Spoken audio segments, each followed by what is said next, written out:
तर आज आपण पाहणार आहोत एकदम परफेक्ट, दिसायला सुद्धा तितकीच देखणी बालुशाही आणि खायला सुद्धा खमंग आणि जाळीदार. तर ही बालुशाही बघू शकता तुम्ही, एकदम परफेक्ट जाळी आलेली आहे, चिकट झालेली नाही किंवा मध्ये गाठ अशी झालेली नाही. तर इतकी परफेक्ट होते. इथं आपण पाव किलो मैद्यापासून पाऊण किलो बालुशाही तयार करतोय. तर इथे 100 ग्रॅम डालडा वापरलेला आहे. याच्याऐवजी तुम्ही तूपसुद्धा वापरू शकता.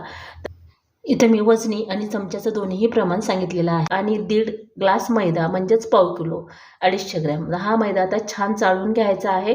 चाळल्यानंतर चुटकीभर मीठ टाकून घेतलं आहे. याच्यामध्ये आपल्याला 2-3 चमचे दही, चुटकीभर मीठ आणि पाव चमचाला बी थोडंसं कमी खाण्याचा सोडा. डालडा हलकासा गरम करून घेतला आहे बघा. अशा प्रकारे असं मोजून घेतलं तर 15 चमचे पोहे खायच्या चमच्याने होतो. आता याच्यामध्ये 2 ते 3 चमचे दही आणि पाऊण वाटी पाणी टाकून हे पीठ मळून घेतलेलं आहे. आता इथं तुम्हाला स्पीडमध्ये व्हिडिओ बघावा लागतो का तर कळणारसुद्धा नाही व्यवस्थित. मोठी रेसिपी पाहायची असेल, सविस्तर पाहिजे असेल तर व्हिडिओच्या खाली लिंक देते, तिथून पाहू शकता. आता याचे छान बालुशाही बनवून घ्यायच्या आहेत. मळताना सहज आपण पीठ मळतो तसंच मळून घ्यायचं आहे. 11 ते 12 बालुशाही तयार होतात. लो फ्लेमवर तेल गरम करून घ्यायचं आहे आणि त्याच्यानंतर बालुशाही सोडून घ्यायची. ही बालुशाही तेलात विरघळलेली नाही, इतकं परफेक्ट झालेलं आहे. लो फ्लेमवरच ही बालुशाही छान अशी तळून घ्यायची आहे. तर फास्ट गॅस करायचं नाही, फक्त काढताना 1 सेकंद फास्ट गॅस करून बालुशाही काढून घ्यायची. 1 ग्लास साखर घेतलेली आहे चाचणी करण्यासाठी आणि अर्धा ग्लास पाणी टाकायचे. तुम्ही 1.5 ग्लाससुद्धा साखर वापरू शकता, तुम्हाला थोडीशी चाचणी जास्त हवी असेल तर. आता इथं मीडियम गॅसवर आपल्याला हे 1 उकळी आणायची आहे. पाणी कमी टाकले की पटकन चाचणी तयार होते. 1 तारची चाचणी आपल्याला पाहिजे.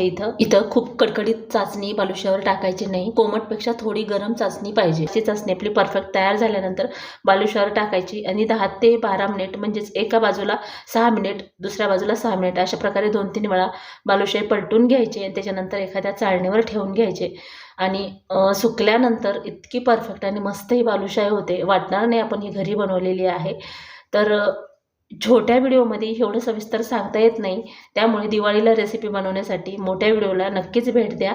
चॅनलवर नवीन असाल तर व्हिडिओला लाईक आणि चॅनलला सबस्क्राईब करा. 4 ते 5 तासानंतर ही बालुशाही दाखवते तुम्हाला.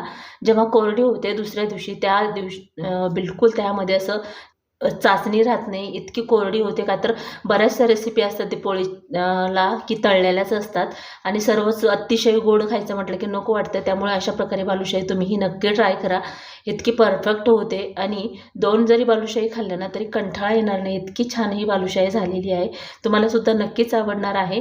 तर ही बालुशाही तयार करून कमेंटमध्ये सांगायला बिलकुल विसरू नका. दिवाळीसाठी नंतरची रेसिपी कोणती बघायला आवडेल हेही सांगा. पूर्ण रेसिपी पाहिल्याबद्दल धन्यवाद.